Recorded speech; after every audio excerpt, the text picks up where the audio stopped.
Hello, I'm Sebastian. Welcome to 9 Nar Trees podcast. Today, I will summarize and review the book, Money and Power: How Goldman Sachs Came to Rule the World by William D. Cohan, is a narrative history of how one investment bank grew from a Wall Street partnership into a defining institution of modern finance.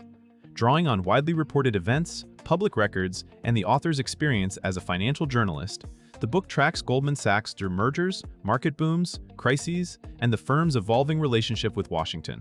Cohan presents Goldman as both a mirror and a driver of broader changes: deregulation, globalization, the rise of complex financial engineering, and an increasingly fluid revolving door between the private sector and government. The story is not simply about profits and deals. It is about culture, incentives, risk-taking, and reputation management in an industry where trust and information can be as valuable as capital. Readers are guided through the personalities and internal dynamics that shaped key choices, while also seeing how those choices affected clients, competitors, and the stability of the financial system. I will give you key takeaways from this book. Firstly, from partnership to public company and global power, a central topic is Goldman Sachs' transformation in structure and ambition, moving from a traditional partnership model to a publicly traded global powerhouse. The partnership era emphasized long-term survival, tight internal discipline, and personal liability, which shaped a culture of intense performance and cautious reputation management. As markets expanded and competitors scaled, Goldman's leadership pursued growth through new lines of business and international reach, culminating in decisions that reshaped incentives across the firm. Going public is portrayed as more than a capital-raising event. It changes who the firm is accountable to, how compensation is justified, and how risk is priced. The shift also amplifies pressure to produce steady earnings and win league table status in investment banking and trading. This topic helps readers understand why Wall Street institutions evolve toward size and complexity, and how governance and ownership affect day-to-day behavior. Cohan situates these moves within broader market forces, including deregulation and globalization, showing how Goldman's strategy aligned with a financial system that rewarded speed, innovation, and scale. The result is a framework for interpreting later controversies as consequences of structural evolution, not only of individual choices. Secondly, the Goldman culture, talent, competition, and the pursuit of edge. Cohan devotes significant attention to Goldman's internal culture, the talent pipeline, and the competitive ethos that became part of the firm's identity. The book examines how recruiting, promotion, and compensation practices can create a self-reinforcing environment in which high performers are rewarded quickly and dissent can be costly. This culture is often framed as intensely meritocratic, data-driven, and client-oriented, yet also relentlessly strategic about information and positioning. Readers see how internal consensus building, management committees, and leadership succession influence decision-making and risk appetite. The topic matters because a firm's culture determines how individuals interpret ambiguous situations, what counts as serving clients, how conflicts are managed, and when aggressive tactics are considered acceptable. Cohan uses public episodes and well-known market battles to illustrate how Goldman's people and processes prioritize speed, preparation, and reputation defense. The discussion also highlights how a culture that produces excellence can simultaneously create blind spots, especially when success becomes proof that the system is correct. For readers, this topic clarifies why Goldman could excel across cycles, and why the same traits could intensify public suspicion during downturns and crises. Thirdly, financial innovation, trading power, and the risk question. Another major theme is Goldman's role in the rise of modern trading, structured products, and complex financial innovation. Cohan explores how the firm built sophisticated capabilities in markets, using quantitative tools, derivatives, and securitization to meet client demand and generate revenue. This topic is not presented as a simple morality tale of innovation versus prudence. It shows how new instruments can be simultaneously useful and dangerous, depending on incentives, transparency, and market conditions. The book connects the growth of trading and structured finance to the broader system's increasing dependence on liquidity, leverage, and confidence. Readers are guided through how risk is measured, hedged, and sometimes misunderstood, especially when models assume stability that reality does not provide.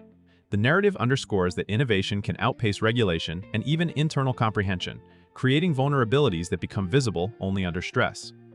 This section also illuminates why Goldman's reputation for risk management became both a competitive advantage and a lightning rod. When outcomes are good, discipline is praised. When markets break, discipline is questioned. The topic equips readers to interpret debates about whether financial complexity creates real economic value or primarily redistributes gains and losses. Fourthly, Government, Regulation, and the Revolving Door of Influence, Cohan examines Goldman's influence in policy circles and the recurring movement of personnel between the firm and government roles. This topic focuses on how expertise, relationships, and credibility can translate into informal power, especially during crises when policymakers rely on seasoned market participants. The book highlights that influence is not only about lobbying, it can arise from shared networks, technical knowledge, and the perception that certain institutions are essential to market stability. This creates a tension that runs through the story. Society benefits from experienced decision-makers, yet it also risks regulatory capture, unequal access, and public distrust. Cohan situates Goldman within a larger ecosystem where major banks and the state are intertwined through market plumbing, debt issuance, and crisis management. The narrative encourages readers to consider how rules are made, how enforcement priorities shift, and how political incentives shape financial outcomes. By showing the feedback loop between Wall Street innovation and Washington response, this topic clarifies why reforms can be reactive and why loopholes persist. It also helps explain why Goldman, more than many peers, became a symbol in public debates about fairness, accountability, and the legitimacy of modern capitalism. Lastly, crisis, reputation, and the moral debate around Wall Street, the book culminates in the social and reputational consequences of financial upheaval, exploring how Goldman became a focal point for anger and suspicion during periods of market distress. Cohan addresses the gap between internal narratives of prudent management and external perceptions of opportunism, especially when ordinary households experience losses and insecurity. This topic looks at how reputations are built over decades, yet can be reshaped quickly by headlines, investigations, and political rhetoric. It also examines the difficulty of assigning responsibility in a complex system where many actors contribute to booms and busts, but where prominent institutions draw the most attention. The narrative invites readers to think about ethical questions that are rarely straightforward. What does it mean to serve clients when interests conflict? How should firms balance shareholder returns with systemic stability? When does legal behavior still feel illegitimate to the public? By situating Goldman's controversies within the broader architecture of incentives, competition, and regulation, Cohan pushes readers to see crisis not as an accident, but as an outcome of choices made under pressure. This final theme leaves readers with a nuanced understanding of why trust is the most fragile asset in finance and why restoring it is harder than defending it. In conclusion, this book is best for readers who want to understand how a single firm can shape markets, politics, and public attitudes toward capitalism, including business students, professionals outside finance, policymakers, and general readers curious about the 2000s era and its aftermath. It benefits the reader by turning abstract ideas like leverage, securitization, risk management, and regulatory influence into a coherent story with clear stakes. By following the evolution of Goldman Sachs, you also learn how incentives change when organizations scale, go public, and compete globally, lessons that apply to many industries where complexity and speed can outrun governance.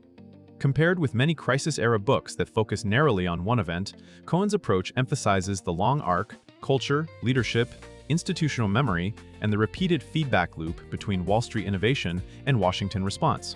That broader scope makes it easier to see patterns instead of isolated scandals. The book is worth buying if you want a detailed, readable narrative that connects personalities and strategy to systemic outcomes, helping you form a more informed view of both the legitimate functions of finance and the real risks it can impose on society. If you would like to support William D. Cohan, you can buy the book through the Amazon link I've provided in the podcast description. After reading the book, please let me know what you think and share your thoughts. See you around.